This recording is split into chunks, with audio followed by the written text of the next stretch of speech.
What's up, YouTube family? Welcome to my shop. And tonight I've got a special little project I'm working on. It's a 1964 Fender Bassman head that I've been asked to look at and go through and get it up and running. So without further ado, let's look at the Bassman. All right, this is the bottom of the chassis. I've already pulled all the power tubes and the preamp tubes out and pulled the cap can off so we can, look at what we've got here. The output transformer was not mounted, and the wires were running, right through the chassis through this hole without a strain relief, which is dangerous because those wires will actually rub through the insulation and then touch ground and cause a short. So I went ahead and pulled the transformer and disconnected all the wires, and we're going to put a strain relief in here and then we'll remount it. I was looking at the date code on the amp, and it's actually it's hard for you to see that transformer, I don't know. So the first three digits on this are 606. The last three are 4-45. Now, Fender used mainly Schumacher, not sure how to pronounce that, transformers back in the 60s. And their date codes were the last three digits. So the 4 would end up meaning it's the last digit in the year, which would make that a 1964. And then the 45th week. If we look over here on the power transformer, look at this, 606. And the last three digits is a date code, and this says 4, which is 1964, 49th week. So these two here were made, fairly close to each other. So we have a 1964 Fender Bassman here. So that's cool. Okay, so I'm gonna go ahead and flip this over, show you what I've done so far. There it is, Bassman amp.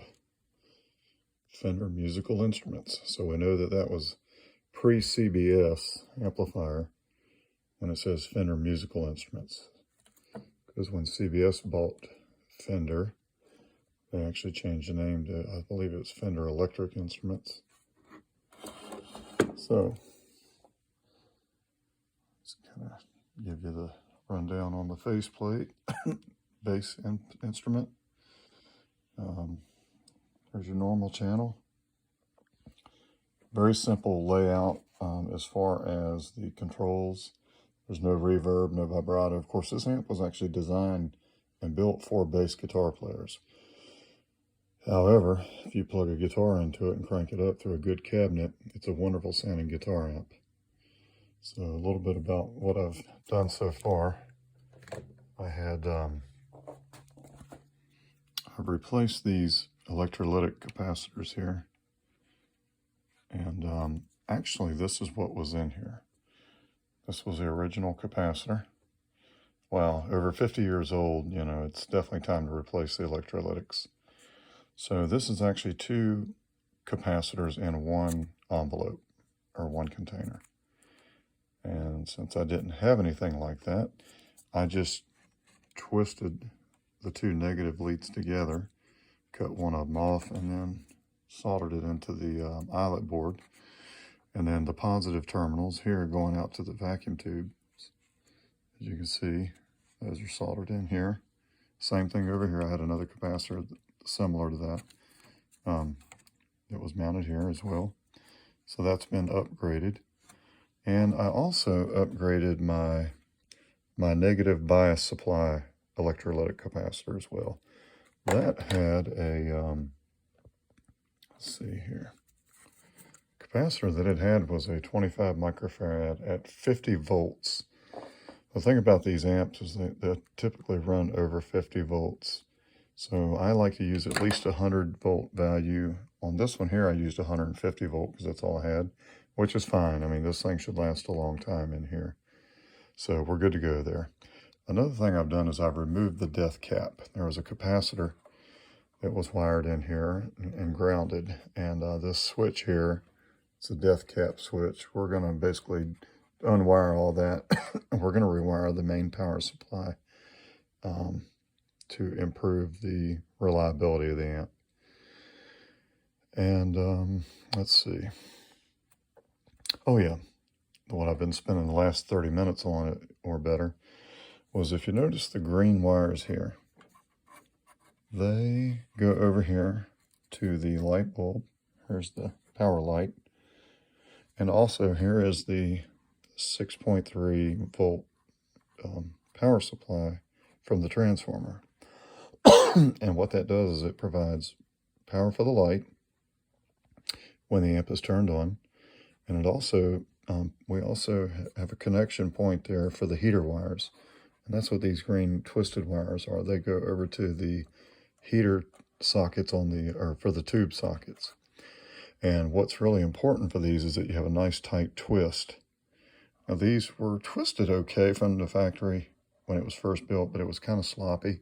So what I did was on each one, I started here, I unsoldered the two, untwisted the wire, and I took a Sharpie and I actually like drew a black ring around the far end wire here, and got a nice tight twist on the wires.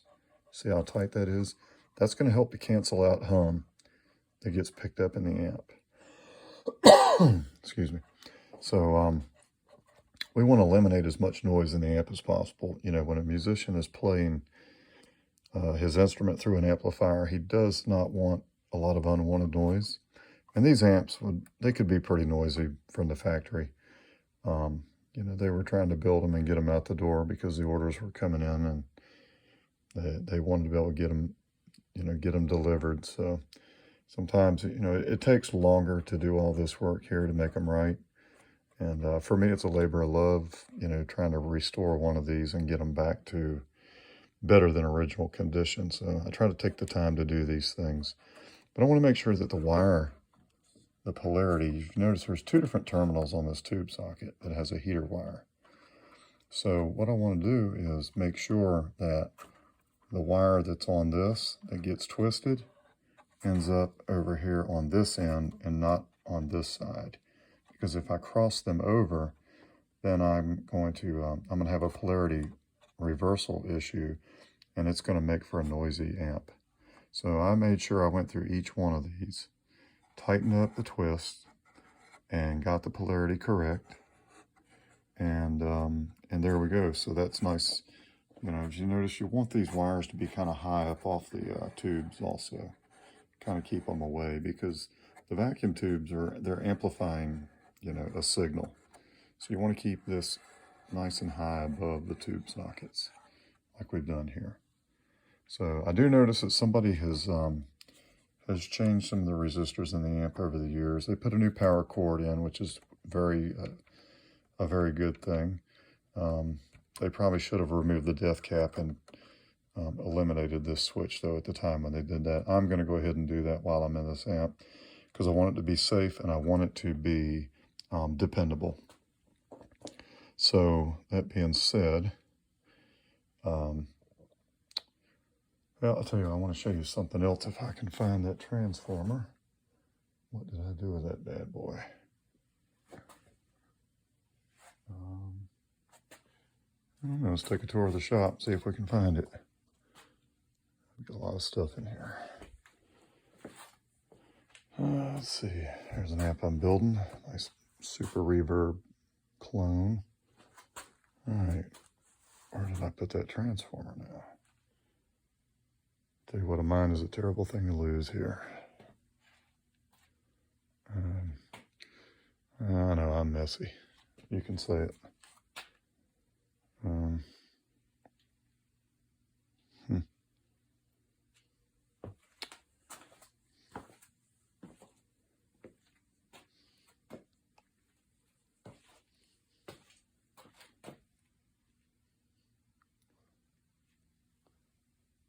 Well, I don't know what I did with it. It's around here somewhere, though. I know that.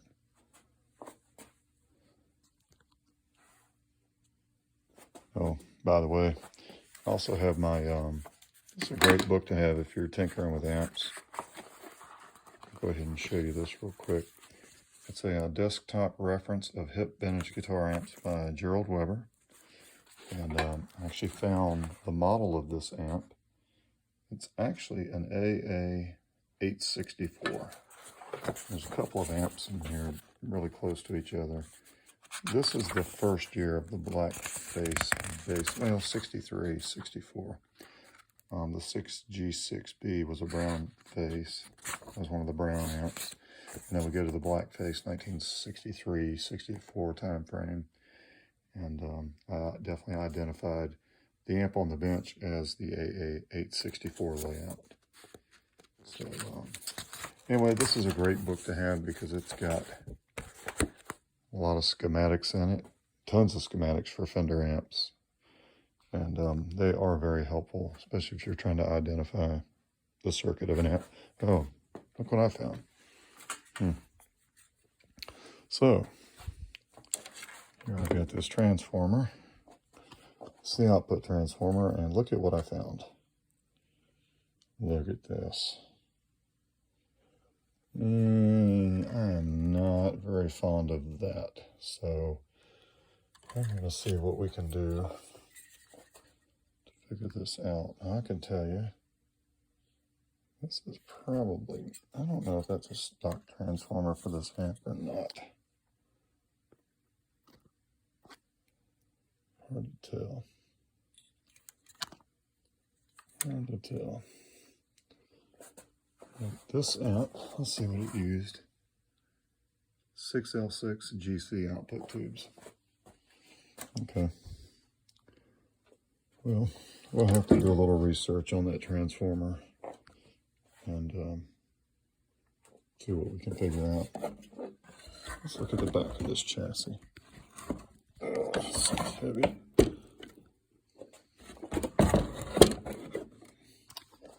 Hold on a second.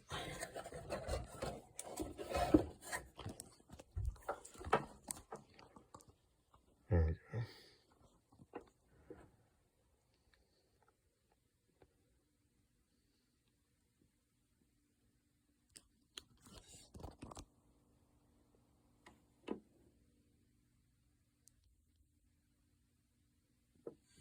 All right, these filter caps, let's flip this thing back over.